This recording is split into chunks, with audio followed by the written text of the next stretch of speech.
Ladies and gentlemen, welcome to the main event. Today, we're diving into the GAO's new enhanced legal standard for government contract bid protests. Sounds technical, but it's actually pretty fascinating. Absolutely. The GAO plays a huge role in federal contract disputes, so any change in how they handle protests can shake things up. Have you noticed why this update is getting so much attention? Well, the new standard raises the bar for protesters. Instead of just showing a mere possibility of prejudice, they now have to demonstrate a reasonable possibility that the error affected the award outcome.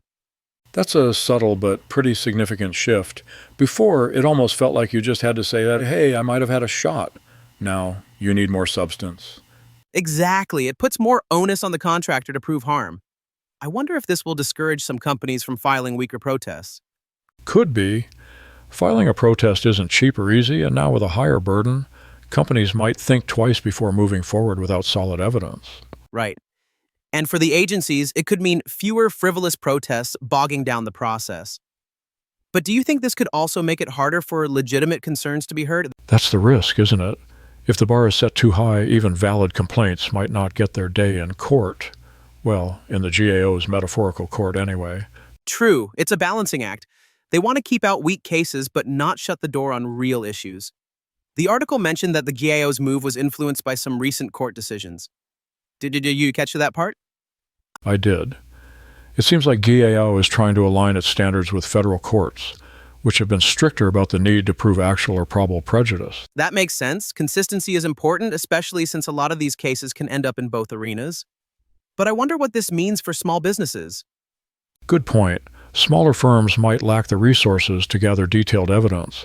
For them, every protest counts, so a higher bar could feel unfair. But on the flip side, it might push everyone to be more prepared and strategic before protesting. No more let's protest and see what happens attitude. True. And maybe agencies will also be more careful in their evaluations, knowing the scrutiny could be tougher if a protest actually moves forward. It's like raising the drawbridge a bit. Only those who are really ready for battle can cross. Nice analogy. And maybe that's what the GAO wants.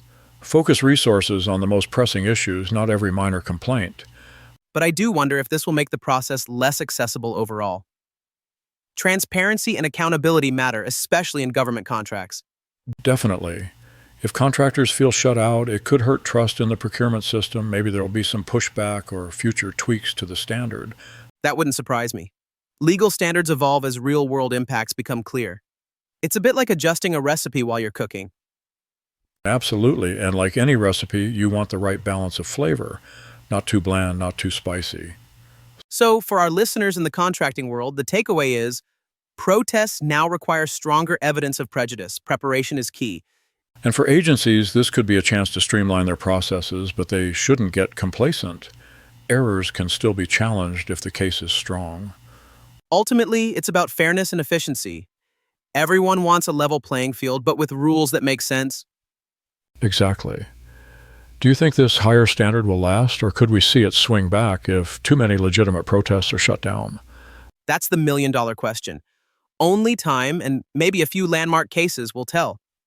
For now, contractors need to step up their game, and agencies should keep their processes tight. The landscape is shifting. Thanks for joining us today. Keep an eye on these changes, and as always, stay informed. And remember, sometimes the biggest changes come from the smallest tweaks to the rules. See you next time. A special thank you to MarketUS.com for furnishing us this information. Here's a question. How do we contact them? Good question. You can reach them at MarketUS.com or call them at 954-636-3232. Before we go, this deep dive was created by the MarketUS.com team. Let us know your thoughts in the comments below. Good point. It's right below the subscribe link. Thanks for watching. I'm Nancy, your AI avatar.